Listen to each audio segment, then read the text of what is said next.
WhatsApp दोस्तों, मैं नितिन मला और आप देख रहे हैं नितिन मला क्लासेस।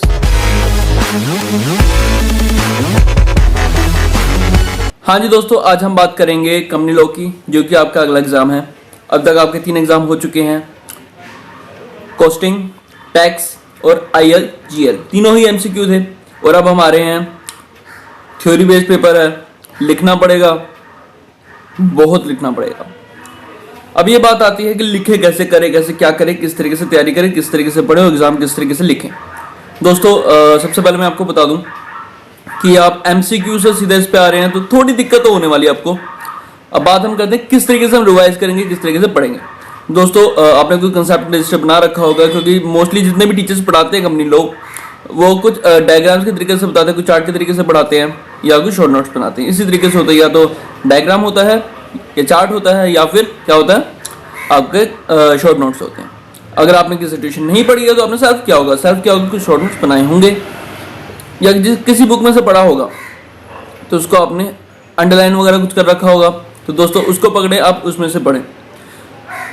दोस्तों थ्योरी के एग्जाम में दिक्कत ये होती है कि हमें पता नहीं होता हम स्टार्ट कहाँ से करें, कैसे लिखें, क्या करें।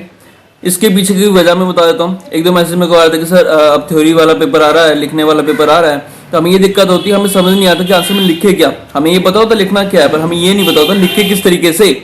तो दोस्तों इसकी वजह ये है कि हम हमेशा क्या करते हैं, पढ़ते रहते हैं पर कभी लिख के नहीं देखते।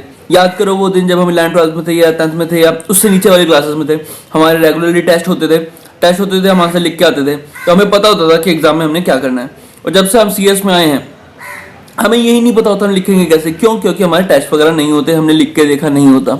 हम प्रैक्टिकल क्वेश्चन करते हैं, हम बिल्कुल लिख लेते हैं, क्योंकि हमें पता होता है कि हमने कैसे करना है। हम लिख के देखते हैं, लिख के प्रैक्टिस करते हैं। थ्योरी में हमने कभी लिख के प्रैक्टिस नहीं करी। हाँ, शॉर्ट नोट्स बनाए हैं, पर लिख के क्वेश्चन आंसर की प्रैक्टिस तो नहीं करी ना। यही वजह है कि हमें पता नहीं होता हम किस तरीके से अपने आंसर को फ्रेम करें। तो दोस्तों ये प्रॉब्लम आपको जरूर आएगी अगर आपने लिख के प्रैक्टिस नहीं करी है, और इस समय इसका कोई सोल्यूशन नहीं है, क्योंकि आपका एग्जाम कल है। तो दोस्तों अब हमने कैसे तैयारी करनी है, सिंपल है। एक बार आप कंसेप्ट पढ़ लीजिए, किस तरीके से क्या है, जो भी आपने रजिस्टर वगैरह बना रखा है उसको अच्छे तरीके से रीड आउट कर लें, अच्छे से पढ़ लें। उसके बाद स्कैनर पकड़िए। स्कैनर में से क्या करेंगे, स्कैनर में से हमें कोई क्वेश्चन आंसर नहीं देखने। हाँ, क्वेश्चन एक बार रीड कर लें उसमें से, और हाँ जिस तरीके से उसमें फ्रेम कर रखा है आंसर, आप उसको देखिए। उससे कुछ आइडिया हो जाएगा कि आप किस तरीके से एग्जाम करेंगे। क्योंकि दिक्कत अगर हमें यही रही कि हमें यही नहीं पता हमने लिखना कैसे, तो हम कैसे क्लियर करेंगे। दोस्तों सिंपल है। सबसे पहली बात, कंसेप्ट रजिस्टर पढ़िए, ओके। उसके बाद स्कैनर पकड़िए, उसमें से क्वेश्चन देखिए कौन से रिपीट हो रहे हैं। तीसरी बात ये है कि उनके आंसर्स को देखिए कि किस तरीके से फ्रेम किए गए हैं। ओके दोस्तों, हाँ स्कैनर का यूज आप एक तरीके से और कर सकते हैं। कैसे? आप स्कैनर के क्वेश्चन देखिए कौन से रिपीट हो रहे हैं, वो क्वेश्चन बस 2 क्वेश्चन होंगे, वो क्वेश्चन हमने जरूर करने हैं। ओके दोस्तों, क्या बताया? पहला पॉइंट कंसेप्ट रजिस्टर, दूसरा पॉइंट स्कैनर में से देखने कौन से क्वेश्चन रिपीट हो रहे हैं, ठीक है, और जो क्वेश्चन रिपीट हो रहे हैं उन पे ज़्यादा ध्यान देना। तीसरा उसके आंसर देखने हैं, वो आंसर देखने हैं, क्योंकि हमें ये जानना है कि क्वेश्चन को हमने फ्रेम कैसे करना है, आंसर को फ्रेम कैसे करना है। और इस तरीके से आप ये जो हमारा CS एग्जीक्यूटिव का कंपनी लॉ है, जो बहुत ही टफ माना जाता है काफ़ी हद तक, उसका आप किसी तरीके से क्लियर कर पाएंगे।